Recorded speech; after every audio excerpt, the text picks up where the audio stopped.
Welcome to the Flow State Podcast, where we're all about finding balance. We're your hosts, Monica Groney and Nora Candido.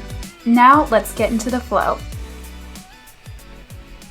Hello, Flow State Podcast listeners. How's everyone doing today? Welcome back. Welcome back. Today we're doing a fun episode that is some simple, healthy lifestyle habits, changes, things you can be aware of that are going to support your hormones. We're going to kind of talk about like these little changes, and maybe if you're doing something opposite of these are some of the things that make a big difference with hormonal disruption, the severity of your PMS. And this is great timing for us to talk about this topic. If you've been following me on my personal Instagram, you know I've been running extremely long distances in the last few weeks, and I'm addicted. I just signed up for a 50-miler. That's at the end of October. Wild. But with that being said, there are some downsides to doing it. And, you know, if it had just been the first 50K, I don't know that I would have experienced it as much, but I've done some heavy training over the summer, a little bit higher volume exercise than what I typically do. And I've noticed some changes for sure. My cycle last month was much longer. My period seemed late, which was scary. And my symptoms, right now I'm in my luteal phase. It's like cycle day 22. And I feel poopy. I'm tired. Anxiety's a little higher. Feeling a little of that PMDD creep. So yeah, it's real when we don't take care of ourselves, and or we're training for an event that requires higher output. It can definitely have its effects. Yeah, for sure. I think it just goes to show like your daily habits do matter. Mm-hmm. And we've talked before about like things that you're doing today typically impact your cycle over the next 3 months. So I think just being able to take like a rear view mirror approach and seeing what's been going on and why you might be feeling this way this cycle, I think can be really helpful to just lend yourself some self-compassion and be like, yep, like this makes sense. I kind of knew what I was getting into, instead of the opposite of like that inner critic just being so down or like critical of yourself and your actions of like, why am I not as productive? Why am I feeling this way? Why am I so lazy? Why am I tired all the time? It's like, well, this is why. Yeah. And we're not going to be perfect all the time. So we have to have the ability to allow the space for it not to be perfect all the time. I think I hear this a lot from our customers of like, oh, I had great results with the supplement for, 3 months. And then last month it was awful. It must not be working for me anymore. And it's like, can we think about some of the other things that are going on that might be affecting it? What else? Is your stress higher? Yeah. Are you not getting as much sleep? Like, it's not just a one thing fits all kind of. Right. There's a lot of pieces to this puzzle. You can't out-supplement bad habits or poor lifestyle choices. I was going to say unfortunately, but like, it's not. Like, it just shows that we need to have daily commitment or like rituals that support our hormones, but also understanding like, okay, over the summer, like maybe I had more ice cream than I normally do, and maybe I drank a little bit more than normal, and that's why I'm feeling heavier cramps this cycle. Yeah. Like that literally happened to me last cycle, and it's like, yeah, well, I don't regret it. I was living my life. Exactly. Like in those moments, I chose to get the ice cream or to have the drink. And for me, it's always the question of like quality of life. Is this going to elevate my experience versus what are the implications? Like, you don't want every single action to be like, what's the downside of doing this? Right. Or like not doing something just because of how it's going to potentially show up. Yeah. Yeah, I think we've even talked about that over the last week, having a beer, doing and just making that decision consciously. Mm-hmm. I know this is going to affect my sleep. Am I okay with that right now? Yeah. Yeah, we should talk more on alcohol. Yeah. Sober curious. Yeah. All right. So I think this is a great starting point for people. If you're experiencing irregularities, heavy symptoms, these are kind of the places that I think people should start. It's easy, it's low cost, it's mindset changes, and they're just it affects more than your hormones, right? It's your quality of life, your longevity. It's just good quality habits. Yeah, it translates, like,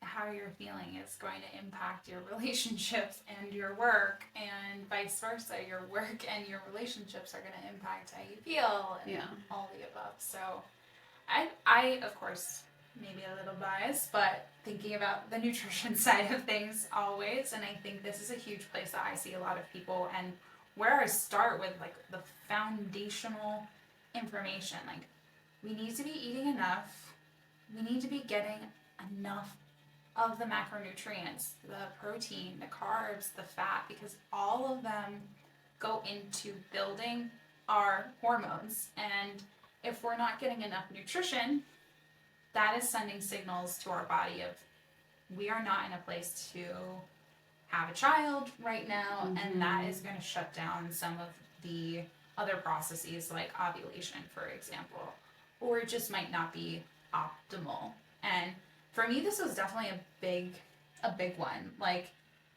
I think once I started studying nutrition, especially when I was in my clinical year becoming a registered dietitian, I was surrounded by a lot of other people who had eating disorders, and it made me, like, start to have some disordered thoughts around food, and it made me want to restrict. It made me want to be in a smaller body. I wished my legs were smaller. And doing so, like, I was training more cardio, which wasn't my preferred method. I wasn't enjoying it. And I was also shifting my eating patterns, definitely, like, lower carb, definitely was not getting enough nutrition. And I saw those changes reflected in my hormones. And I think, like, that was a huge learning experience for me, one. But I also think, like, when I came off of birth control, a lot of the stuff that birth control was masking and those behaviors that I was doing were fueling what ended up happening when I came off of birth control, and why things went so poorly for me. Thanks for sharing. Yeah. Yeah. I just shared this recently too. I think for me, with the macronutrients, you know, I demonized carbs for a long time. And honestly, like, it came from my husband and I both supporting each other and wanting to be really lean and really fit. And it was from a healthy place. But he had read a lot, and it was a lot of research that is great research for men. Right. About the benefit of a slow carb diet. And so that's kind of slow carbs. So slow carbs, we are avoiding simple carbohydrates and eating, like, legumes, maybe sweet potatoes, but really we ate a ton of beans. Like, it was just a fart off in our house. I was just gonna say, that sounds like a lot of gas. So much fiber. And I really enjoyed that period because it got us eating beans, and I previously really didn't eat beans, and now they're kind of a staple that we like to eat a lot. But it was like we were only eating beans or lentils. We weren't eating rice, like we eliminated so many things. And I realized in that time, while it was working for him, it wasn't working for me, but we ate for that for years. And I was just like, why am I so low energy? Why in big outputs am I not able to push? And so it was until, just recently, I think, that I really stopped thinking of the rice and the potatoes and, like, good carbohydrates still, but in a I must not eat this way. And now it's like, I feel like my relationship with that food source is so much better, and I love carbs. Yeah, I love that for you too. And I think just sharing and what I'm hearing is how that allows you to show up in other areas of your life too. Like, if it allows you to do your sport and you have those necessary energy stores to fuel your body to go the distance and to have the energy and the mood, like, it's not just being able to eat those foods and the mental space that also allows you to have, right? If you're not like obsessing around, oh, I can't eat that, I can't eat that, I can't eat that, taking that pressure off. Yeah. I'm curious how that allows you to show up in other areas too, now that it's not occupying your mental space. I mean, I think you nailed it, where it's just in every angle, right? Like in sport, in social settings. Yeah. There's no longer that like, can I substitute? Like, can I do this? And I think in general, just like eating enough for me is a big one. And I have more options. And so I'm not like, oh, it's too hard to find something to eat. Yeah. There's more readily available to me, so I'm just eating more. I don't have the blood sugar crashes.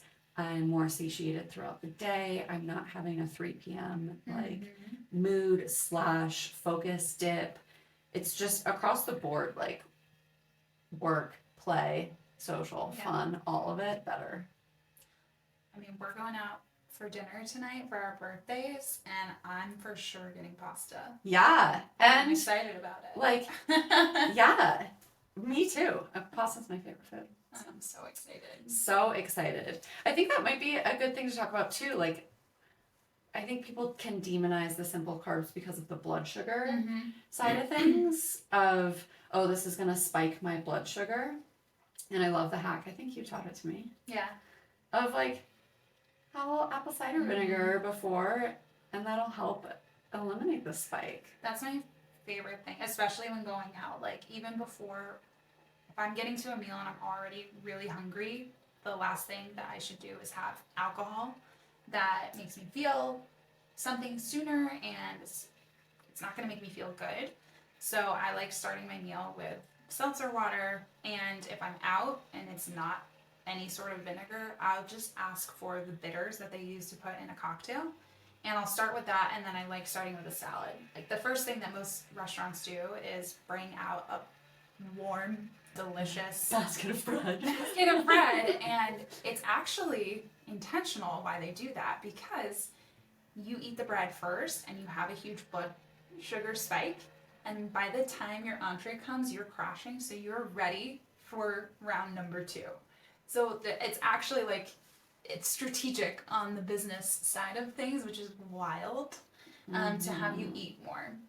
So as much as I love and enjoy warm bread, I ask to have the salad first, and for them to bring the bread out when I'm having my entree, because I still want to eat the freaking bread. But I'm going to have my bitter mocktail, then a salad, and then I'm going to have my ideal proteins, and then have carbs. So. Yeah. And we've talked about blood sugar before, and anyone who's been on a blood sugar roller coaster, like the mood shifts, and think about how that, you're the week before your period, you're already more sensitive mood wise, and then you have blood sugar regulation, and like it just compiles.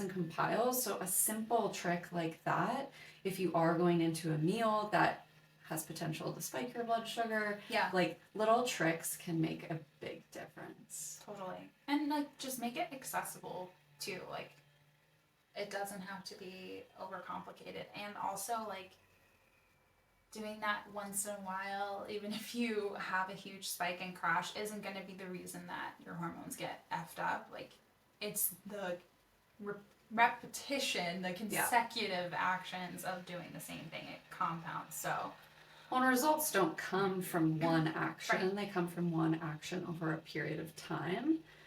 I think there's someone, I think it's Nick Bear, who I love. But he says, like, consistently good is better than occasionally great. Yeah.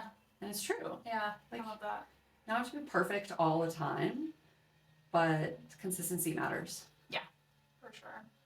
Along the lines of the blood sugar stuff, and something that I see really often with folks is waking, and before they even have water, they have coffee. And it's something that, one, can definitely set your blood sugar off, but two, it really triggers this stress response in your body. And three, we have like our own natural caffeine, so to speak, in the morning, which is cortisol, our survival hormone. Cortisol gets a bad rap. We've talked about this before, but we need that. And when you just override that system by having caffeine first thing in the morning, it's sending signals to your brain of like, hey, we don't need you. Like, we're good. But that's not a sustainable energy source. I talk about caffeine as like borrowed energy from the future. So go back and listen to the caffeine episode that we recorded. But can definitely also throw off your blood sugar big time. And it's not a meal. Like, if you're getting to the end of the day and you're binging or you're eating large volume, think about how you started the day. Mm-hmm. Like, you need to fuel the tank. Yeah. Otherwise, of course, you're going to be hungrier at night. Yeah. Yeah, caffeine's a big one. I'm not the best at that. I just admit it. Yeah. I'm not the best at it. I especially try to pay attention in my luteal phase with caffeine because I know that it can be a trigger for me for just crashing hard in the day. But I call it a win if I can drink water before. Mm-hmm. Absolutely. Ideally having like something in the belly beforehand too. Yeah, and I would say the last thing, like even for me personally, is ironically the micronutrient side of things. Yeah. I'm like a huge proponent for food first, but until I got really consistent with taking Maria, my acne still was like coming up, and my skin has been the clearest that it's been in the last like 9 months than ever before. And I really feel like that was the missing piece for me. Like, I was eating well, I was eating enough. I've totally, the last 7 years or so have very much changed that. But the skin piece was like the final thing for me. So you want color in your diet. Yeah. And yes, like prioritizing getting those foods, because it's not just about the micronutrients, it's about the fiber, it's about the antioxidants, it's the anti-inflammatory properties, it's all the beautiful things. But unfortunately, the way that our food system is and how crops are grown, the soil is not as nutrient dense as it once used to be. Yeah. And I really use the multivitamin as a security blanket. And for me, like, it makes such a big difference, especially, I think, the magnesium. Yeah. Yeah. And I think there's an element there too of our ability to absorb the nutrients from food. Our guts are pretty whack these days. But someone recently said, and I had shared this on social media, that there are really 4 macronutrients. Mm-hmm. So we talked about carbs, there's fat, there's protein, and then the 4th macronutrient is micronutrients. Because I think we can build a plate really easily around, our protein source, our carbs, our fats, and it can leave out color really easily. And so actually thinking about like where are the micronutrients living on my plate, as well as, of course, like, that security blanket, of course, like that has been a huge element in my life. That's why I created Maria. But I think just having that daily insurance plan, and knowing that it's in a way that's potentially like more usable for your body than sometimes we are able to break down food. Yeah, and I was just having this conversation with one of the dietitians on my team, is things being in their active form. So like there's a really big difference across multivitamins and the quality, and needing those activated B vitamins is so important. So there's even a difference between like using the security blanket multivitamin and like a good quality one. So that's why I recommend the Maria as well. Love it. Yeah, little plug. But yeah, I think that leads really well into gut health. And I know for you, Nora, with your patients, you start with the gut. I do. And I think that's so smart. Like, our environment, our food system today has really, and our medical system, Mm-hmm. like shout out to the shitty medical system Yeah. for throwing antibiotics our way For everything. everything, but our guts are messed up. Yeah, unfortunately, it's true. And like diet is definitely a big part of that. So incorporating those prebiotic and probiotic foods. So when I say probiotic foods, that's the kefir, that's the yogurt, that's the sourdough, that's the kimchi, fermented pickles, all the yummy, like acidic, I love all of those Sauerkraut, flavors. Yeah. And then the prebiotics are the foods that actually feed the probiotics. So those are the bacteria. The prebiotics are the fibers that feed the bacteria. So it's really important that we are. So the way that I kind of outline the plate is protein, flavor, fiber, and then if we have any other carbs. So really making sure, like Monica was saying, that micronutrient place, you can typically check it off at the same time that you're checking off the fiber component, especially if you're including a vegetable or those microgreens that we know and love, that we talk about all the time, and they're super nutrient dense. So it's a good way to kind of like check 2 boxes at the same time. Yeah. If this is the first episode someone's listening to, what should they know about the microgreens? Yeah, microgreens. So sprouts and microgreens are the highest concentrated sources of micronutrients. So if you buy like arugula or broccoli microgreens, those would turn into the whole plant. So the concentration of those nutrients is so much higher, and they also contain sulfur. Sulfur is a really important piece that supports our liver in its natural detoxification pathways.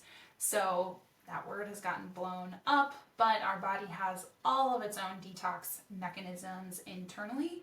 And in order to support the liver, which is the main area that regulates how much hormones we keep in our body, our cholesterol, it helps us to filter out all of the heavy metals and toxins and things in our environment or in our food. So we really need to support our liver, and it gets overburdened by things in our environment too that we're going to talk about in a moment. Yeah.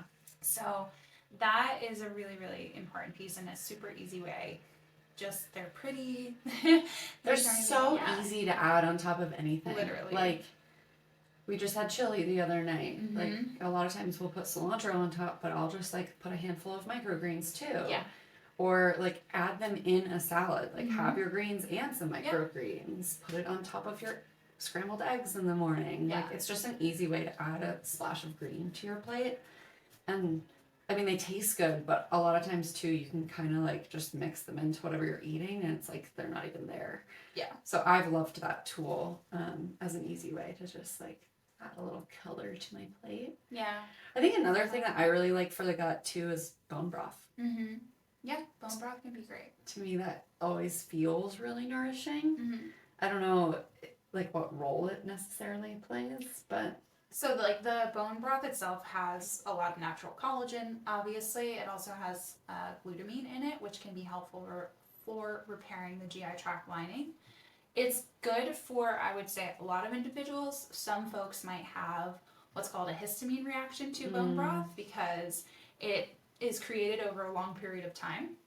So we talked a little bit about histamines in the episode on PMDD, but there is a big connection between hormones and histamines. And if you've ever taken allergy medications like Benadryl, Claritin, Zyrtec, all of those are antihistamines. But if you're eating foods and you notice that you're kind of having similar to an allergy reaction, like your nose is running or itching, or you're clearing your throat, or you're feeling congested, or you're itchy just on your skin, those are some signs that you're having a histamine reaction. So as much as I love bone broth, for some individuals that might have histamine intolerance, that one can be pretty aggravating. interesting. And yeah, that connection between histamines and estrogen is also really, really important. So I love it too. Like, it's nourishing, but just see if it's a good fit for you. Yeah, I think especially going into fall, we make a lot of our own like chicken stock bone broth. Awesome. And it's just so good. Yeah, it's With a little salt. I was just gonna say that this electrolyte component is really great too. Yeah, love it. So also with the liver side of things too, a really important thing that could be really throwing off your hormones is just not going to the bathroom daily. So if you haven't listened to the gut health episode that we recorded in season 2, I think so, yeah.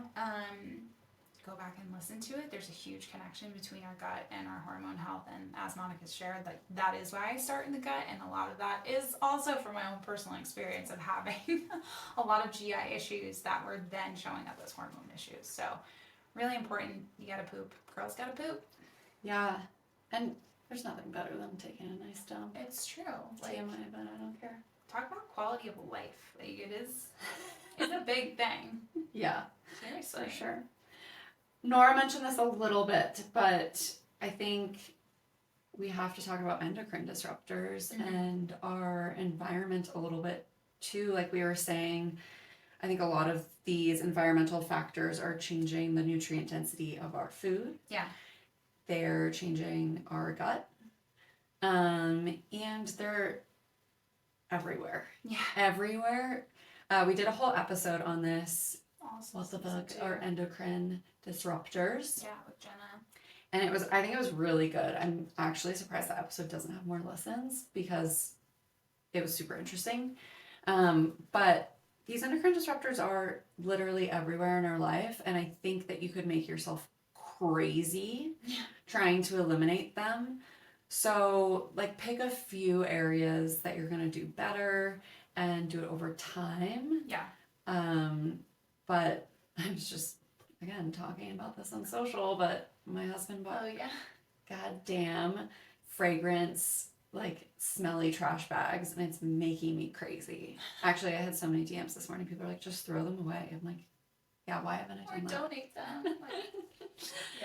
Yeah. But yeah, fragrances is like, I think a really good place to start. That was kind of Jenna's suggestion, is just keep your eye out on body products, home goods, laundry detergent, candles for that word fragrances, because that is a big one. Yeah, deodorant was the first place that I really started, and I think that one's still really tricky for a lot of folks. Is like, I don't want to smell bad, but there is definitely like a transition period. Yeah. I'll say. I feel like deodorant was one of the first ones that a lot of people did because it became like in the CPG, consumer packaged goods space. Deodorant was one of the first products to come out and talk about the benefits of a natural deodorant. Yeah. Which is cool. Yeah. I like that.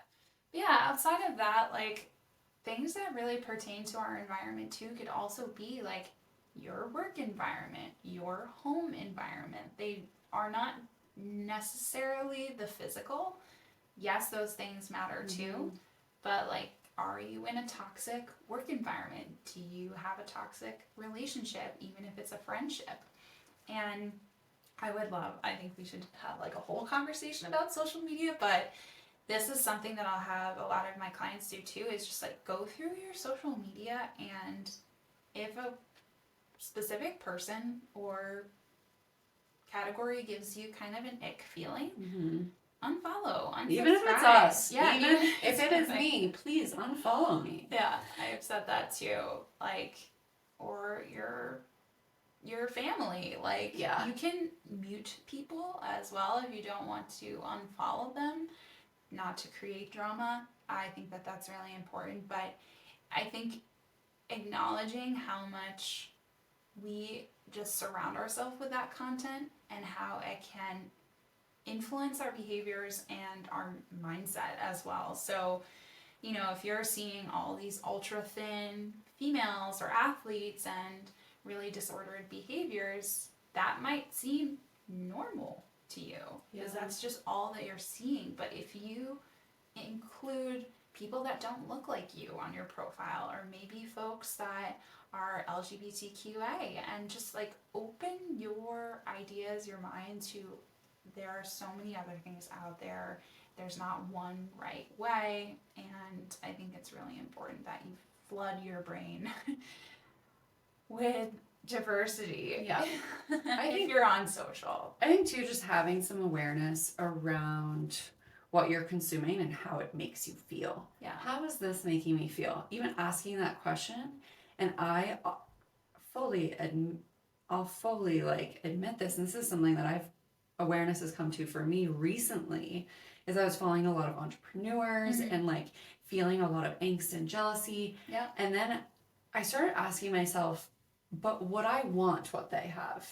But would I want to have done it how they did it? And then I can actually like sit with myself and be like, no. Right.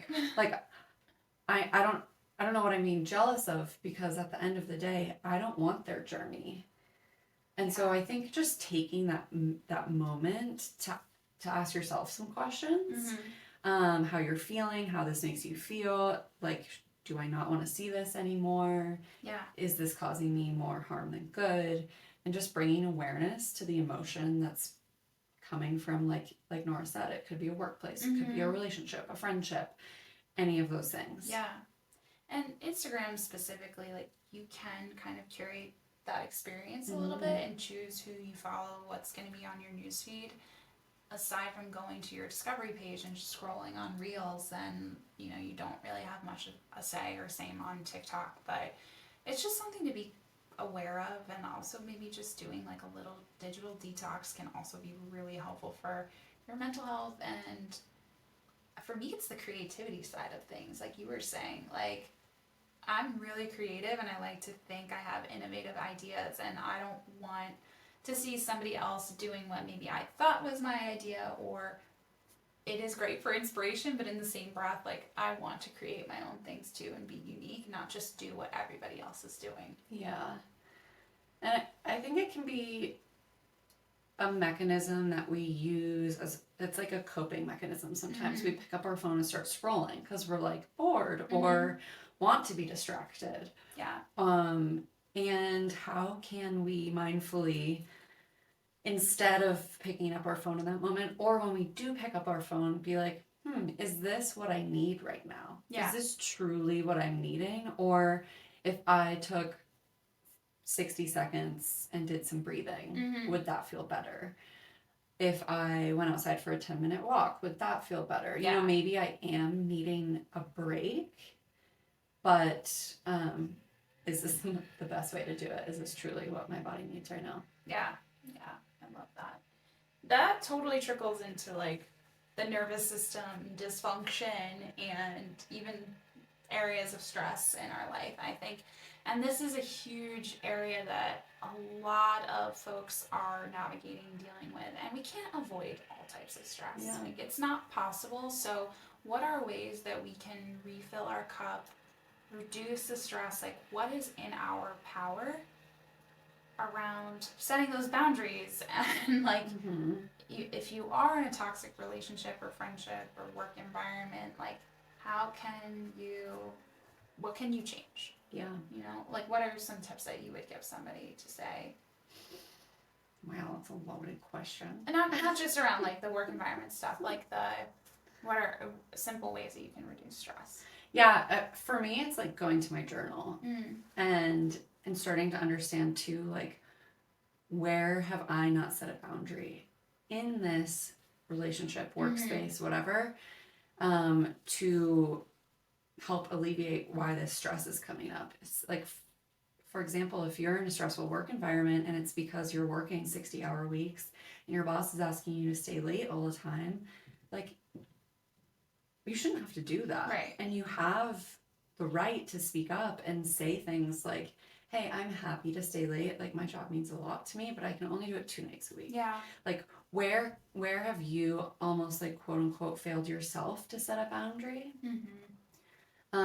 So reevaluating that, and for me, pen and paper is really helpful to like write out the situation and then even ask myself, like, what is my role in this? Yeah. How, like, what boundary could be set here to maybe eliminate this stress that's coming into my life? Am I allowing this to happen? Yeah. Something too recently that came up in my health coaching training was ultradian rhythms. And this is something that I've been more mindful of and implemented. So maybe you've heard of circadian rhythm, which is like the 24-hour clock of a human. Ultradian rhythms are basically like a 45 to 90 minute cycle that our body goes through every 90 minutes-ish, Mhm. where we kind of lose focus. If we're in a focus situation, and maybe you've even noticed this, like Yeah. you can't focus for longer than an hour and a half and you just get kind of antsy. And for me, that like starts to come into my body as anxiety or task switching, not being able to stay focused. And I started to just accept that that was okay. Learning about this allowed me to be like, this is normal. And so instead of sitting in front of my computer and twitching or being like, oh my God, why can't I focus? I get up and like make a cup of tea, go to the bathroom, pet the dog, like just do something for 5 minutes or so to kind of reset. And I found that really helpful. And the research behind all of this has shown like being aware of it and allowing yourself that 5-minute break can actually really help reduce stress. Yeah, and boost creativity. Yeah. Yeah, I implement like the Pomodoro technique when I can, if I'm just doing some work outside of client sessions where you do like 25 minutes of solid work, like you have a task that you're trying to complete, like I'm going to focus just on emails for these 25 minutes. Then you have a 5-minute timer that goes off, and that's when you do your movement break, your deep breathing, meditation, go to the bathroom, get your water, whatever. Jump back in for another 25, and you do 4 work blocks, and then you take an extended half-hour break, which it really lines up to be like lunchtime. Exactly. So, you know, I think there are a lot of strategies that we can do, and we're fortunate enough that we have a lot of say in our schedule, but this is even something that, like, how can you assess your day and create some of those blocks? Like, can you get outside and just put your phone down and literally just like stare at the sky or notice the colors? You know, it's fall here, and we went for a run the other day, and like the smell of the pine and the rustling of the leaves, and like I was just tuning into all of my senses and being so freaking present, and immediately just felt my body like jello. I'm like so relaxed and tuned in. And how can you even, like, if I couldn't go for a run like that in the middle of the day, can I put myself back in that place just by closing my eyes and thinking about the smell of the pine and the cool air of my skin and how my breath was steaming, and like put yourself back there. Yeah. I think even outside of work too, this is a technique or something to be mindful of in social settings. Social settings can be really stressful for people. And can you allow yourself, you know, you've been at dinner with friends for like 45 minutes and you're like kind of restless, antsy. I don't know. I get like that sometimes. Yeah. And like, allow yourself a bathroom break. Yeah. Allow yourself just a minute to reset and refocus. So it can be so much more beyond work. Yeah. It can be in your social life, anything really. But I think just like allowing yourself those breaks to take a breath can really help. I like that question that you also shared of like, what do I need right now? And I think that also just allows you, I'll speak for myself, sometimes like I have a hard time knowing what I really need, or what I think I need doesn't exactly align with what I actually need. And it's a practice too of just tuning in, becoming more aware. So I really like that question. And even if you don't know what you need, you find the open-ended question of what do I need right now intimidating, and you can think of some things that you don't need. You're like, great, that's also a guardrail. Okay, if I don't need that, what else could I need? Yeah. You know, so having, whether you need it or whether you don't need it, you can kind of start to, even like, I feel like that's kind of what we talked about with Liz Hayes a little bit in that episode of just deciphering your preference in that moment. Yeah. Love that. Okay, couple last things that we'll round this out with. Sleep is a big one. Sleep is like the ultimate one for me. Yeah, this is your thing. I need quality sleep. Yeah. And like quality sleep for me, again, is like 8 or 9 hours. Yeah. Like, not kidding. I need a solid night's sleep.